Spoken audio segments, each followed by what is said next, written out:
Today's show is sponsored by Liberty Magic, Pittsburgh's premier speakeasy theater dedicated to the art of elevating magic.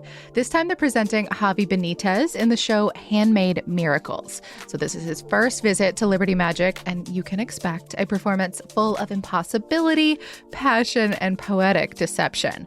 Penn and Teller have described Javi as the best sleight of hand artist we have ever seen. That's a direct quote.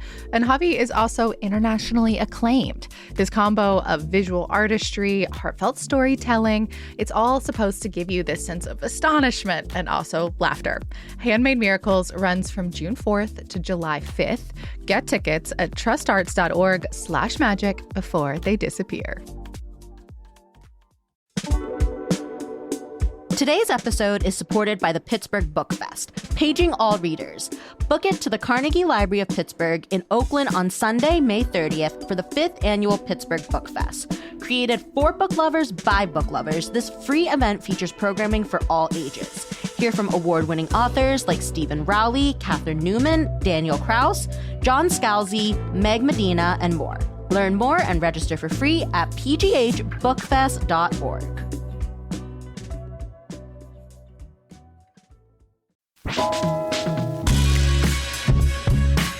This is CityCast Pittsburgh. I'm Megan Harris, and here's what Pittsburgh's talking about. So I was at my local garden center this weekend with literally everyone else in the greater Pittsburgh area, and I just feel like I should remind all of yins, it is really only now, after Memorial Day, that Pittsburgh weather is going to let your garden do anything. So don't stress. And maybe plants aren't even your thing. Maybe you want chickens or a new deck or one of those personal sauna things that you can buy at Costco. But you should know that every city has rules for this stuff. So before you get started on your planting, your building, your renovating, we want to make sure that you know what's good to go, what you need permission for, and what is fully off limits, what you can and can't do in your Pittsburgh backyard. I'm with newsletter editor Francesca Dabecco. Good morning. Hello. Good morning. And joined on mic today by your lifelong best friend and a garden lover herself, Kaydi Gratzer. Welcome, Kaydi. Hi, everyone. Kaydi. I think it's only fitting that we're having you on to talk about backyards because most of our memories have been made in our yards. The best ones, at least, I think. We've been hanging out in backyards since 95. Yep. Love having besties on the show. When our team started throwing around this idea of trying to do an episode about what you can and can't do in your Pittsburgh backyard, Francesca, we were fully committed to you, first of all. But you also were like, no, you have to get my girl, Kaydi. You have to do it. Yep. Just because Kaydi has apparently done so many great things in her backyard. So tell us first about your space. My backyard is a fairly typical city of Pittsburgh backyard, although I do have grass and lawn. But we're doing what I like to refer to as foodsteading, meaning we so have... not homesteading, but... No, this is specifically about food. This is different. I'm not prepping. I'm enjoying. Yes. So my backyard consists of a very large garden. And we also have 2 beehives and a quail coop where we keep Coturnix quail. Coturnix quail. So, are they cuter? Are they smaller? Are they chunkier? Like, what's the vibe? They're cute little birds, much smaller than chickens. They are not the brightest creatures, so they have to live in their little aviary-style coop. And the reason we decided to keep quail over backyard chickens is that they are smaller. They're kind of funny personality-wise. They're less stinky and quieter than chickens, so they seemed a little bit more considerate for our neighbors, but we still get to enjoy having backyard birds. We have eggs and then meat from the chickens. And their eggs are so cute and little. Yeah.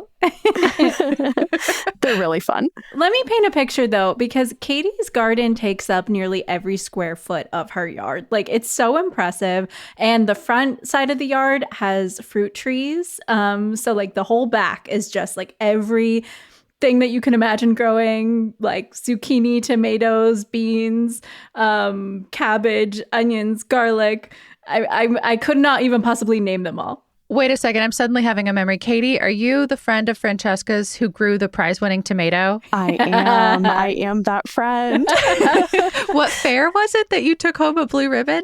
The Pittsburgh County Fair. That is an event that Ferment Pittsburgh sponsors. Yeah. I love that they call it that too, the Pittsburgh County Fair. Right, Yeah. because it's, Pittsburgh's not a county, so Exactly. it's fun. I've taken home the first place for best tomato grown in the city of Pittsburgh in a blind taste test, and I have taken home third place as well. So I have 2 trophies that have tomatoes on top of them. So we're doing things. This is amazing. Kaydi, I'm so glad you're with us because we've collected a bunch of kind of random questions about what you can and can't do in a Pittsburgh backyard, like what you might need a permit for example, also what might get you a fine if you do not follow the rules. And I know you know some of these answers, especially the ones around plants and animals, but some others we took to the city. Those took us months to procure. Shout out to Councilman Bobby Wilson's office because they were excellent sports about these questions and got us all the goods. We're excited to dive in. So we're going to start with animals. Kaydi, is it legal to raise animals like chickens and goats and things like that in your backyard? Some animals, yes. Some animals, no. It depends on a couple of things, both what kind of animals you want to raise and how much land you're working with. So my backyard is 1/5 of an acre. It's fairly small, and that includes the footprint of my house. So that's large by Pittsburgh standards. Yeah. Right. We're not working with a whole lot of space. It's not like I live, out in Moon Township or out by the airport where you can get land. In my backyard, we have quails, we have 2 beehives, but we stay within, the rules for the city. If we had a little bit more land, I think we could get some goats. But other than that, you can't have cows. No. Can't have horses. Yeah, I don't know my acreage to square footage calculate. I don't have that handy, but I think it's for 2,000 square feet, you can have up to 5 chickens or ducks. And then you can have 1 more animal per 1,000 feet, which is just so specific. It's so specific. That's so interesting. I mean, I mostly hear about ducks and chickens. There's actually someone in my neighborhood who has chickens, and they kind of let their chickens just roam around. They're walking besides me as I'm walking around in the neighborhood. But I know, Kaydi, you have quail. You described a little bit about why you chose quail. And those rules kind of go within the same rules as to have chickens and everything. Yeah, we don't have a specific city regulation around quail. It just says follow the rules for ducks and chickens. Right. I have a neighbor that has turkeys as well, but they only have 2 turkeys. And I'm pretty sure that these are Thanksgiving preparation turkeys. So we hear them gobbling over there. And then goats, if you are listening to this and you're interested, you are allowed 2 miniature goats, but you cannot have fowl. So you either have to choose the goats or the chicken or the ducks. But you can have 2 mini goats for that 2,000 square feet, or you can have 2 full-size goats if you have 10,000 square feet. I don't know anyone in the city of Pittsburgh that has 10,000 square feet to their backyard. That would be unique. We've been trying to acquire the piece of property behind our house since we moved into it.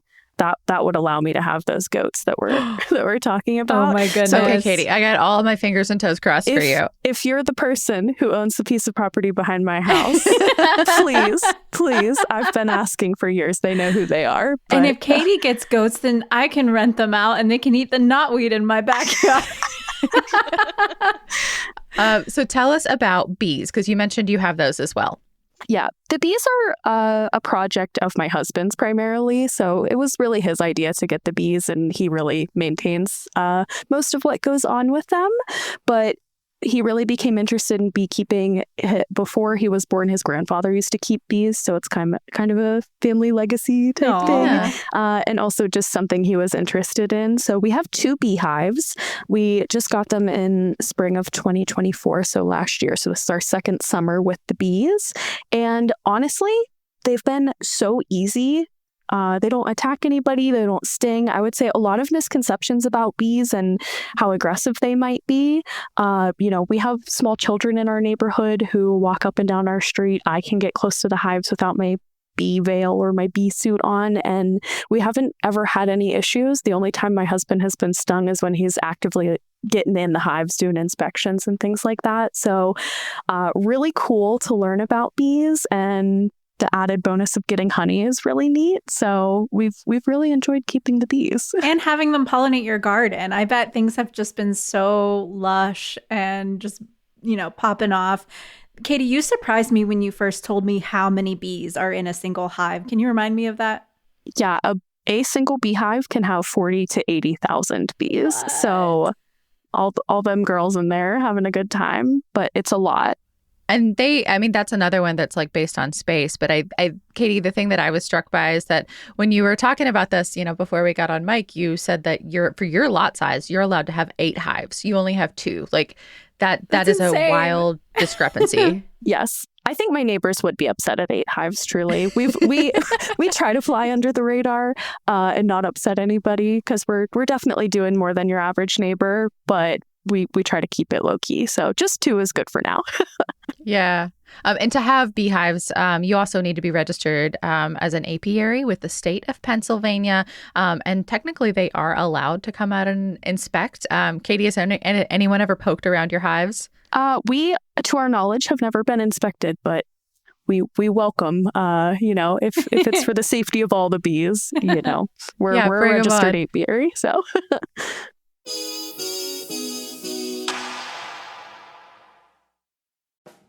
CityCast Pittsburgh is brought to you today by Window Nation. We have had our first hot days here in Pittsburgh. If you are still sweating thinking about it and the AC is already blasting, then it might be time to replace your windows. If you're looking for energy-efficient windows that'll help you save on your utility bill for months to come, Window Nation is here to help. They've got a special running right now. Buy 4 windows, get 4 free, which means you could replace all the windows in your house and get half of them for free right now. Plus, you could also lock in their 0 down payment, no payments or interest for 2 years, and Window Nation custom builds their products. So you'll get to pick from all kinds of different things, 1,500 styles and colors, and the installation crew is full of professionals. They are going to finish the job, they say, in just 1 day or less. And best of all, your windows do come with a lifetime warranty. If you're looking to make an investment in your home, do check them out. That buy 4 windows, get 4 free sale ends soon. And don't wait to put an end to your window problems. You could schedule a fast free consultation now at windownation.com. We're talking about animals, of course. When their time comes, we wondered if you were allowed to bury something in your backyard. I'll be honest, when we sourced this question, it just says, can I bury something? It did not say pet. We are choosing to believe that it is pet. But anyway, have either of y'all ever lost a furry friend and buried them in the backyard? I have, but not in the city. I have lost a furry friend, but chose cremation instead. So I've never actually buried a pet. But when my pet's time came, the vet did offer to send the pet home with me, assuming that we would bury them. So I do believe you can bury a pet in your backyard. Yeah, I don't see why not. Are there any rules we should know about? Well, so apparently the Code of Ordinances does not explicitly address pet burial, since it's like generally a private, non-commercial activity. What we got from the councilman's office was it's likely allowed. I'm using air quotes, but if you want to, dot your I's and cross your T's, you could check with the Pittsburgh Health or PLI code enforcement. If it's my pet and I want to do this, I'm absolutely not checking with them. Nah. I am rolling with it, quote unquote, it is likely allowed. It's a private matter at that point. Yes, this is a private family matter. Please stay back. Exactly. We will talk about plants now, and whether there's anything you are not allowed to plant or if you need like special permission to do it. When we were preparing for this, the one thing that I was aware of to start is you can't plant anything that can then be processed into a scheduled drug. So like cannabis, for example, or poppies. Like you can have poppies, you can buy them at Lowe's. Salvia, you can buy too. But you can't knowingly grow them, planning to process them into something illegal. So that's the distinction, and that's federal, actually. That's not even state or local. This is a fun fact. Up until, I believe it was the 50s or 60s, you were not allowed to grow anywhere in the U.S. currants, red currants. They're a little berry that grows on a shrub bush. Yeah, a really good friend of mine has a bush in her backyard. Is that not allowed? Well, they were responsible for spreading a specific kind of blight in the US to native plants. And so they completely outlawed the import of them, and you weren't allowed to grow them at all. And I guess since then they have either resolved the blight issue or have a variety that is not, doesn't get the blight. And so you can get them now at greenhouses and garden centers. And so she was encouraging me to get them because she said it tasted like nature's Sour Patch Kids. That's what I say. They're so good. They're sweet and tart and sour. I say kind of like a pomegranate, kind of like a berry. And I recently used mine to make a red currant simple syrup that I'm using to mix with, ginger ale or in a cocktail or in an iced coffee. And it's really good.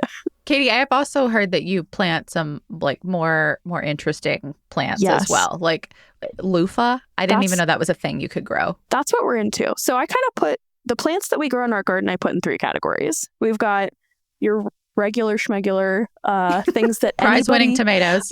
What people think of when you say I like gardening or I'm a gardener. People think of tomatoes and cucumbers, zucchini, peppers, onions, regular vegetables. That's what people come to think of when you say gardening.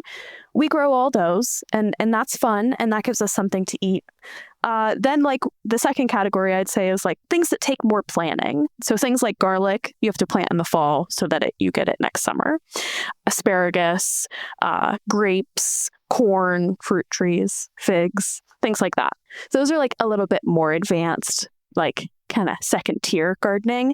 And then the third category, which you're talking about, is what I like to call the weird stuff. So this is what I really am into, and this is my favorite part of gardening, is what kind of weird ingredients can I grow in my yard that I can then turn into a good meal. We've grown things like sesame seeds. We've grown saffron, which is really expensive.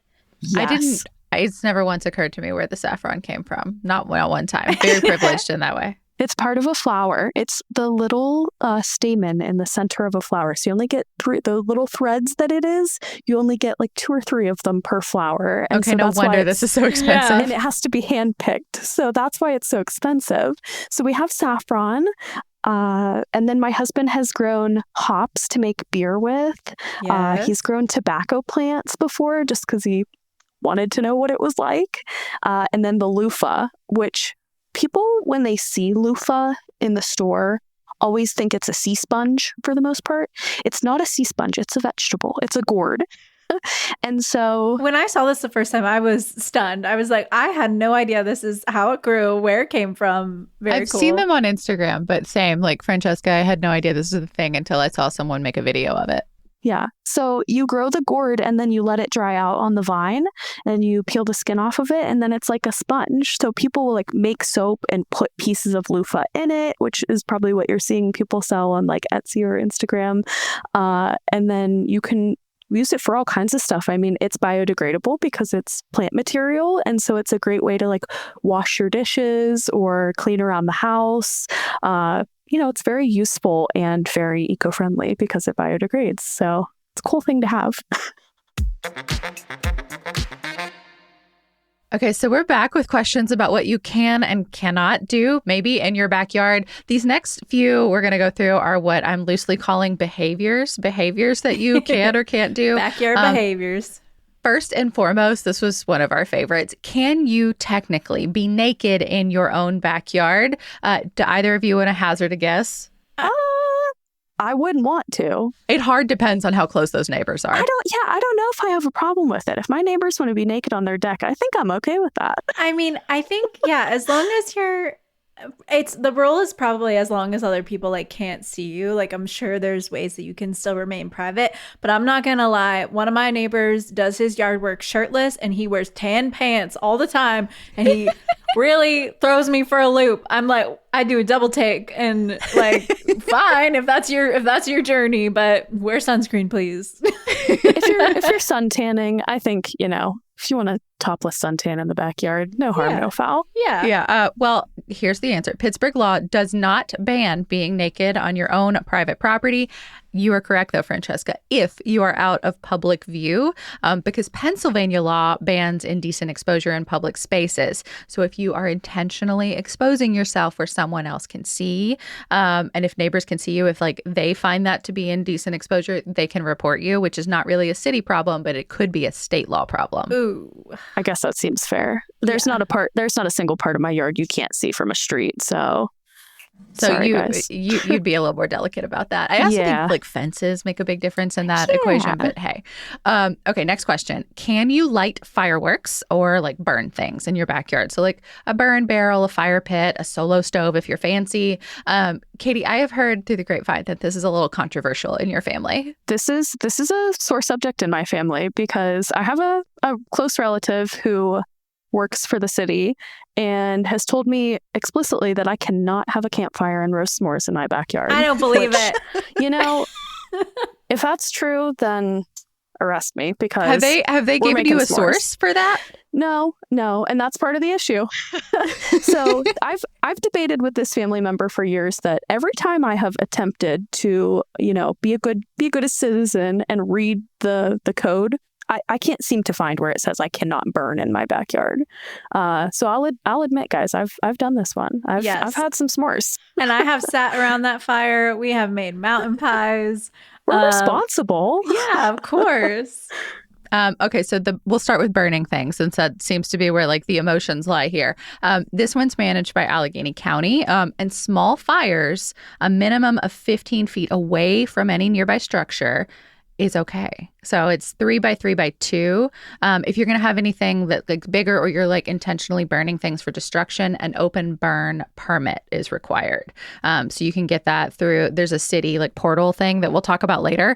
But for fireworks, under Pennsylvania state law, you can light them off, even here in the city. So you've got to be 150 feet away from stuff. So like buildings, cars, whatever. And you must have the property owner's permission. You can't shoot them at anyone. And I thought this was funny. You cannot be intoxicated. I know people breaking that one. Well, on the 4th of July, I think everyone's just kind of like looking the other way on that. Like, don't be a jag. Don't do it at anybody. Don't do it at any homes or any cars. But like, it's happening all over the place. It definitely is. We're watching a free show from my front porch on 4th of July. I think most of us did. Okay, next one. Can you have a really big party in your backyard? And if you can, like, is there a limit to size? What do y'all think? Surely there's a limit, right? I mean, we can't be having Project X in Pittsburgh, guys. Right. I mean, I feel like the ways you'll get in trouble is probably like if you just get rowdy, like if there's too much noise. But I don't know if there's like a limit of bodies per square foot. Like it makes me think of like some of the parties I see happening in South Oakland. Like surely if there's a limit to be reached, they've reached it. Yeah, no, you're so right. So Pittsburgh zoning does not specifically cap the gathering size. You're correct there, Francesca. But you are also correct in that noise and parking laws can still apply. So while they won't necessarily come for you for the size of your gathering, they can come for you if your party is out of hand, if anything gets destroyed, if you are so loud that the neighbors complain. So, yeah, good point about the parking. That's where you'll get it. That's where they'll get you. Well, and also like any kind of amplified sound, right? Like if you're throwing a party. And again, we're talking about like regular people in their homes. This is not like how this is applied to businesses and things like that. Right. Next one, can I work? Like as an extension of a business. Any guesses here? Sure. Why not? I don't see any reason not to. Katie's just like running off whatever feels good. If I'm in charge of the city, these are the rules. She said these are the vibes. I feel like I look on Google Maps all the time and I see like random businesses registered to homes, and I don't know if they're actually like operating out of it or like, I mean, they're surely operating their own business, but I don't know if they're doing like any consumer interaction there. So that's the distinction. You cannot have any customer traffic, but you can run a business. Like if you have like an Etsy shop or you make crafts and you go, vend at like some of our fairs and things like that. You are supposed to have a business license, possibly a certificate of occupancy. Like it depends on what your home is zoned for and what's allowed. You're also not allowed to have any signs. So like you're not supposed to hang a sign in the front that says like home of Francesca's homemade friendship bracelets. Like you can't have that. Our final section today, again, my sort of loose interpretation of these rules, I'm calling this one structures. So what kinds of structures are you allowed to have in your backyard? This next question actually comes from producer Sophia Lowe, who saw a sauna, like a fully made, like already put together sauna at Costco, and wanted to know if that was allowed to put, like if they were allowed to put that in the backyard. I think yes. I mean, you can have a hot tub in your backyard. Yeah, you can have a pool. So I look at them as the same thing, and they're kind of an already built like structure. And I don't know. I actually know there's a couple of like pop-up saunas around the city that people will actually like put outside of like businesses or in their backyards and like have people come and use them. So this is a pretty regular thing. that's kind of a crossover between the two of can you run a business? Can you rent out your sauna? Yeah. Can you have a sauna? True. Yeah. I like that there are humans out there coming up with like ways to make like these rules work for them, right? So yes, you can have a sauna, but it has to be small, prefabricated. So that's actually part of it. Like it needs to be one of these kits or whatever. Not a and DIY. It has to be, 200 square feet or less. And also like the other thing is like it can't have a foundation, no electrical, no plumbing, stuff like that. And then you don't need anything to do it. You can just put it up on your own. If it does have to have a foundation, electrical wiring, plumbing, then you have to get a zoning building permit, like just like you would for anything that has to have any of those things attached. Yeah. Speaking of fancy things, of course, not everyone here in Pittsburgh is blessed with a garage or even a parking lot. And, like obviously the most Pittsburgh solution is to reserve your spot with a parking chair. But we wanted to know if you could also DIY a parking spot, because I feel like I've seen this all over the city, all kinds of different neighborhoods where you just sort of create a parking space in your backyard, in your front yard, just park in the grass, that kind of thing. If you can't, I'll be really surprised, truly. I mean, if you want to widen your driveway, if you want to make a new spot, again, Pittsburghers are resourceful. If this is not allowed, lots of people are doing it anyway. Yeah, I can't see a world where we can't do this because I live on one of those particular Pittsburgh streets where everyone has a mix of parking. Some have garages, some have parking spots, some have nothing at all, and they have to use the street. And so I don't know. I hope it's real. I hope you can do it. Yeah, so as you can imagine, parking on, like a driveway in front of your yard, like on the street, like that's all fine. Of course, like depending on the signage, right? Like because some neighborhoods you have to have like a parking permit, that sort of thing. But as far as parking in your yard, as long as you're on quote unquote approved hard surface, What like is that? concrete, asphalt, that's like set back from a house, apparently that is allowed. But like directly in front of your house, like on side yard or grass, that isn't technically permitted under the zoning code. So you're supposed to try to make like a parking pad like in your house using like normal permitting processes. Don't come for me if that's not the answer you wanted, but that is apparently the rule. You are not supposed to park in the lawn. I think only you can prevent wildfires, so don't park over your dry grass. Yeah. Don't park, but also like don't be a jag and like report your neighbor if they have for a little while. I don't know. I grew up in the sticks, and parking in your lawn was just like that's my lawn. Like I can do what I want, Like Right. sometimes you just need extra space. And like, what's stopping you from putting down some gravel and just saying, "This is my driveway"? Like, that might be an approved hard surface. I don't know. Maybe Although that I wonder if you have to get a permit to put the gravel down. I really don't know. that's so weird. Okay, well, to be investigated if anybody wants to DIY their parking space. Well, and I mean, to that point, we wanted to know the rules around building things in your backyard because, like, there's all kinds of reasons why you would want to do that, like a garage, a shed, a deck, a pool. So apparently these are allowed as accessory structures if they are clearly secondary to your main house. I love this language, main house, as if you have multiple, on the same lot and follow like size and placement rules, of which there are many. many. So if this is a thing you were thinking about doing, I highly advise you check out the permitting because it is long and complicated and is for everything to do, like fences, chicken coops, decks. I think they have different rules based on the size of them.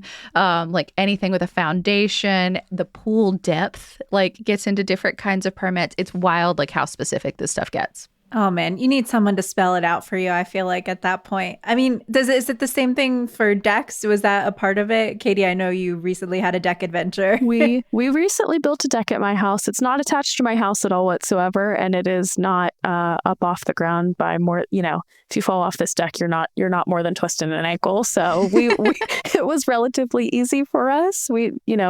We're just kind of in that sweet spot where there weren't really a lot of restrictions. So I didn't think it was too bad, but I have an idea for the city. If someone out there is listening, I think that in addition to the city code enforcer, we need a city code interpreter for us regular people who are just trying to make sense. Can we have a person who will explain it in plain language to us regular Pittsburghers who don't know how to read the code? Well, it's funny you say that actually, because part of like getting the answers to all these questions, they also let us know that they semi-recently launched this one-stop shop for exactly that thing. So it's called One Stop PGH. Nice language there. Yeah, beautiful. Yeah. And it's the whole thing is that it's like a concierge service to help you figure out what you need a permit for and what kind of permit to get. They also have a downtown office if you would prefer to skip the online version and just go straight to a human and have them answer your questions. You have options. So if that's something you're into, we will put links in the show notes. But Kaydi, you spoke it into existence. Yeah, you manifested this. They made the thing. For sure. We've needed that for a long time, so I'm here for it. Yeah. Oh my gosh. I'm still looking at this. This list is so long. Retaining walls over 4 feet. Like that's like at least a third of the city. Who doesn't need a retaining wall in the city of truly. Pittsburgh? Truly. Well, if you're listening to this and you still have questions, we have maybe confused you more, we would love to run additional inquiries up the chain.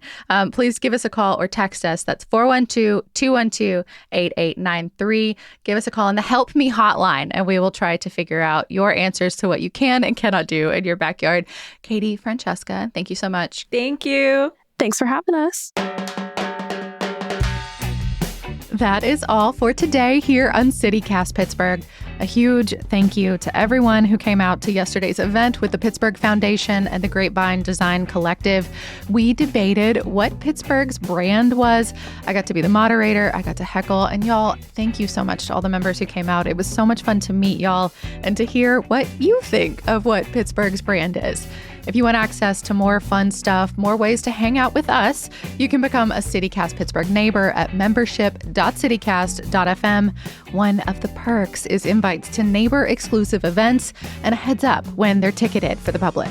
One more time, membership.citycast.fm. We'll be back tomorrow with more from around the city. We'll talk to you soon.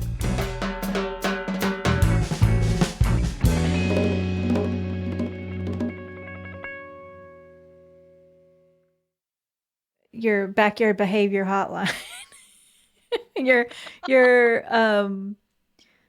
Kaydi, I don't know why you're laughing. You come to play. What do you got?